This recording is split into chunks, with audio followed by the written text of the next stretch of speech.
रामचरितमानस में लिखा है, सब कर निंदा जे नर करहीं, ते चमगादड़ होई अवतरहीं।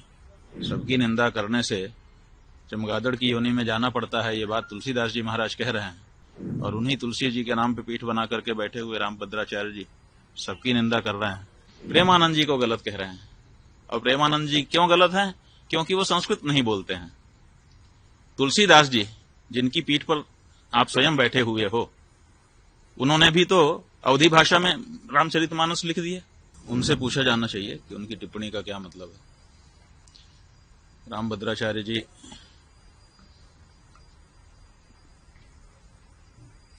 सबकी निंदा करते हैं।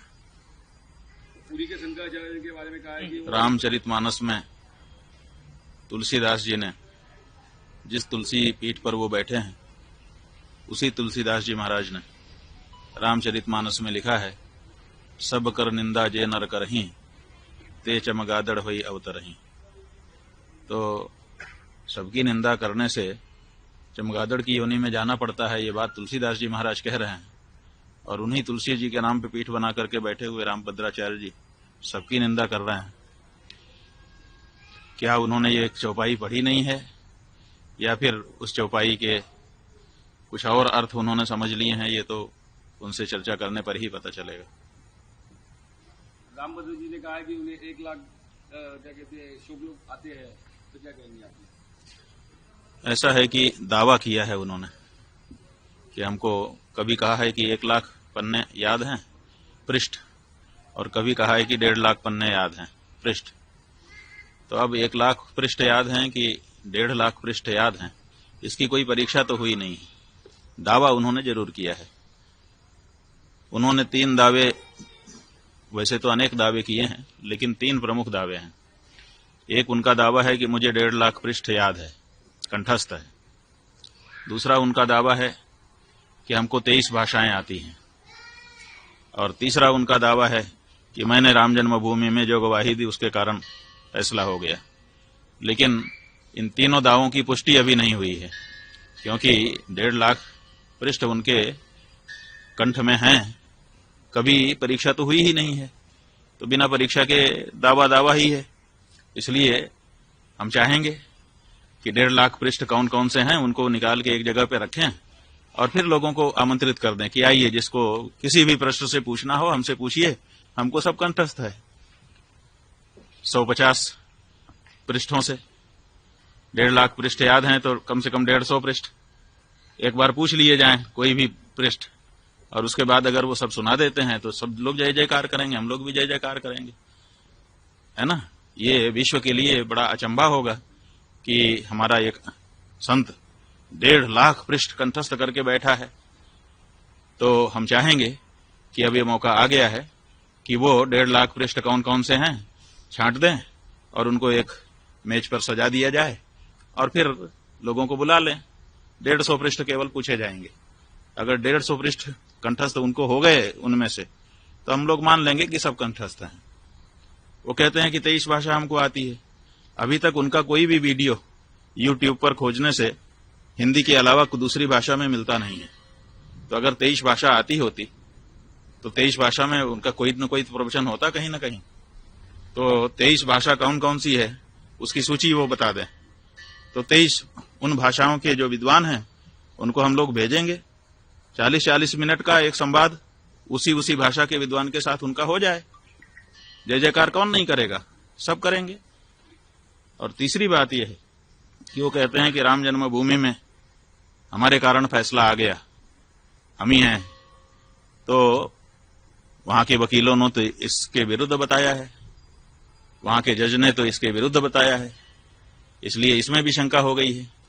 इसलिए इस बारे में भी प्रमाण उनको सामने रख देना चाहिए, और ये कहना चाहिए कि जो वकील और जो जज कह रहे हैं वो गलत है। लेकिन ये नहीं उन्होंने कहा है। जो उनको गलत बता रहे हैं उनको उन्होंने गलत नहीं कहा है, प्रेमानंद जी को गलत कह रहे हैं। और प्रेमानंद जी क्यों गलत हैं? क्योंकि वो संस्कृत नहीं बोलते हैं। तुलसीदास जी जिनकी पीठ पर आप स्वयं बैठे हुए हो, उन्होंने भी तो अवधी भाषा में रामचरितमानस लिख दिए। संस्कृत में क्यों नहीं लिखा उन्होंने? क्या संस्कृत बोलना ही विद्वत्ता होती है? क्या गोस्वामी तुलसीदास जी विद्वान नहीं थे कि वो अवधी भाषा में महाकाव्य की रचना कर रहे थे, अवधी भाषा में राम जी के गुणगान कर रहे थे? अगर संस्कृत में बोलना ही विद्वत्ता है तो इस सिद्धांत के अनुसार तो तुलसीदास जी भी विद्वान नहीं आपकी दृष्टि में होंगे, क्योंकि उनका तो सारा का सारा साहित्य, चाहे वो बरवे रामायण हो, चाहे वो गीतावली हो, चाहे कवितावली हो, चाहे हनुमान चालीसा हो, चाहे बजरंग बाण हो, छोटे से छोटा बड़े से बड़ा रामचरितमानस, सब कुछ अवधी भाषा में है, संस्कृत में नहीं है। तो क्या तुलसीदास जी विद्वान नहीं थे? तो ये जो परिभाषा आप लेकर के आए और हमने ये पूछा है कि आप ये बताइए, प्रेमानंद जी महाराज दिन भर राधे राधे श्याम श्याम कह रहे हैं, तो राधे राधे श्याम श्याम ये जो शब्द हैं ये संस्कृत भाषा के हैं कि नहीं, और संबोधन विभक्ति में हैं कि नहीं? और जब संबोधन विभक्ति से अपदम न प्रयुंजित, अपद नहीं बोलना चाहिए, और वो उसको पद बना करके संबोधन विभक्ति में ढाल करके अगर दिन भर उच्चारण कर रहे हैं तो आपसे ज्यादा संस्कृत तो वो बोल रहे हैं। आप कितनी देर संस्कृत बोलते हैं दिन भर में, बताइए? केवल प्रवचन में जहां उदाहरण देने का अवसर आता है, कुछ श्लोक आप बोलते हैं, उतना ही तो संस्कृत आपके द्वारा बोला जाता है, और वो दिन भर राधे राधे श्याम श्याम रटते हैं, जो कि पद है, जो कि संस्कृत व्याकरण की दृष्टि से शुद्ध शब्द है। तो वो तो आपसे ज्यादा संस्कृत रोज बोल रहे हैं, और आप कह रहे हैं कि वो संस्कृत नहीं बोलता है। माने संबोधन विभक्ति में जब भगवान का नाम बोला जाता है तो क्या वो संस्कृत नहीं होता है? और अगर संस्कृत होता है तो वो तो संस्कृत ही बोल रहे हैं, दिन भर संस्कृत बोल रहे हैं। आप उनको क्यों कह रहे हैं कि वो संस्कृत नहीं जानते हैं? तो ये जो बातें हैं, इन सब से पता चलता है कि या तो उनकी बात को ध्यान ही देना छोड़ दिया जाए, बिल्कुल अप्रमाण मान लिया जाए, और या तो फिर उनको अपनी योग्यता और अपने जो दावे हैं उनको जनता के सामने आकर के प्रमाणित कर देना चाहिए। हम कहना चाहेंगे, वो पुरी के शंकराचार्य जी को कहते हैं कि वो संस्कृत नहीं बोलते हैं। संस्कृत नहीं बोलते, कोई इच्छा से बोलता है? भाषा जो है वो विवक्षाधीन होती है। विवक्षा का मतलब होता है बोलने की इच्छा। हमको इच्छा होगी तो हम बोलेंगे, इच्छा नहीं होगी नहीं बोलेंगे। कोई हमको जबरदस्ती करेगा कि तुम यही बोलो? ये तो महाराष्ट्र के ठाकरे बंधु हो गए कि बोलना ही पड़ेगा। अरे भाषा जो है, भाषा का नियम है, वो विवक्षाधीन होती है। जो बोलना चाहता है वो बोलता है, जिसको नहीं इच्छा होती है नहीं बोलता है। कौन सा शब्द मैं बोलूंगा ये कोई हमको बताएगा? हम खुद बोलते हैं। जब हमको जिस शब्द की इच्छा होती है उस शब्द का उच्चारण अपने मुख से हम करते हैं। भाषाएं जो होती हैं वो विवक्षाधीन होती हैं, बोलने की इच्छा के अधीन होती हैं। तो ऐसी परिस्थिति में वो नहीं बोलते हैं उनकी इच्छा, लेकिन वो संस्कृत के विद्वान नहीं है, ऐसा तो नहीं है।